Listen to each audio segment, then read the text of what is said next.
Isn't it very frustrating when you want to do something but you just can't get it done? It's too difficult, it's too hard. I remember I had some success when I in my past job where we used to man this helpline and people would call in with very difficult problems. And I actually really enjoyed it, yet most people find it very, very difficult.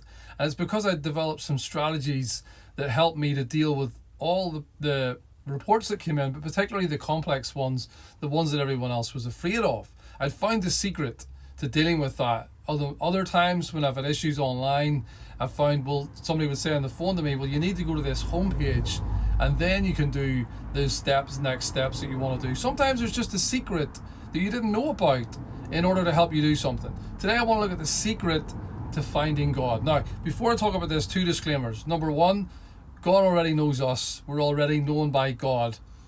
So it's not like we find God and God's like, oh, there you are. God is looking out for all humanity, all peoples, wants a relationship with everyone, and he knows you and me, regardless of whether you're even seeking him or not.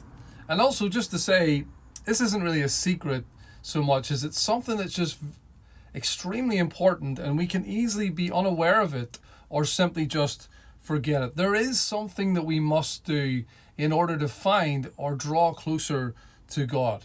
Now, I don't know about you, if you're anything like me, you've tried over your life at different times. Some tried more times, have tried more than others to connect with God. You've maybe decided, I'm going to give up saying bad words. I'm going to help raise money for the poor.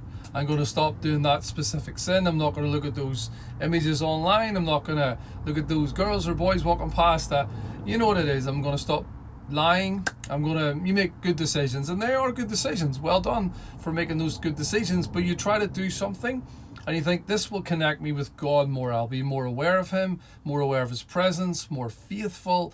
And it doesn't always happen. Sometimes you can get frustrated because it doesn't correlate. Those steps you took don't have the outcome that you expected to happen.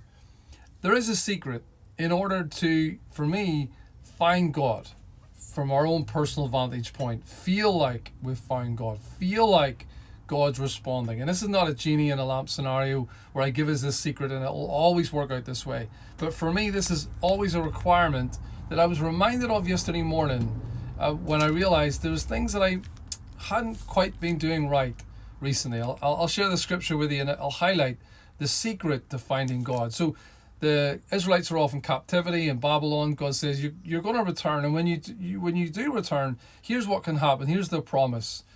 He says in verse 11, very well known as Jeremiah 29, says, for I know the plans I have for you, declares the Lord, plans to prosper you, not to harm you, plans to give you hope in the future. Then you will call upon me and come and pray to me, and I will listen to you. And then he says this. He says, you will seek me and find me when you seek me with all your heart. You'll seek me and find me when you seek me with all your heart. See if you can sync the link with Matthew 6:33, where Jesus says, in terms of people who worry a lot, he says, look at the birds, look at the flowers, seek first the kingdom and his righteousness, and everything else will be given to you. So do you see the link? You'll seek me and find me when you seek me with all your heart. Seek first the kingdom.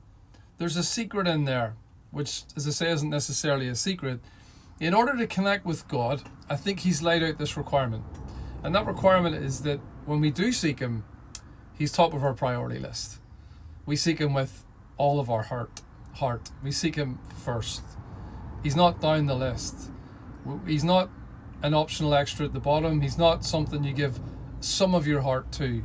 There is a requirement, I believe, where God's saying to the people, you're far off in a distant land. You've messed up. You've sinned against me. Look, seek me, you will find me again, despite what you've done before. But you'll find me when you seek me with all of your heart, not half-heartedly. Jesus then says, seek first the kingdom. That's before everything else. This is a consistent requirement that God has in order to find him. And it makes a lot of sense. The challenge came for me, I realized recently, I felt just distracted and not as close to God as I have. And there are signs that I notice. But again, one of them is I felt like I'm consumed with busyness in my mind, not feeling necessarily stressed, but just distracted in life. And I realized I sit in the morning with the Bible open, I sit to pray and read, and I've got a to-do list in my mind that I'm adding to, and then I need to message someone because I feel like I've kept them waiting for too long. And all of a sudden, I'm like Martha in the Bible. I'm worried and distracted by other things, and God's down the list. For me, it's just responsibilities and even being a hard worker, being loyal and responsible, wanting to be seen that way, wanting to continue to be that way. So it may be a noble thing that's distracting you from putting God first. But the secret to connecting with God is to put Him first. To maybe drop everything if needs be.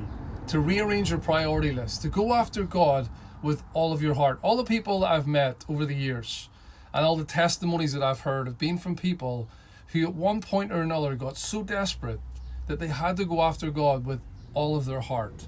Here's the question for us today. What do you need to change in our schedules to put God first? To put God first as He asked us to do. I realized yesterday morning and this morning, I thought, I need to put away my phone, put away my sense of responsibility, put away all the things I feel I need to do first and forget about them. Entrust them to God and give Him my being still time, Psalm 46:10, my devoted time, my time to make sure He's first. You've been a Christian a long time, this requirement never changes. God still needs to be number one. And when He is number one, like Matthew 6:33 says, He'll take care of everything else. Let me know what you think about this. We need to seek God first, not somewhere else down our list.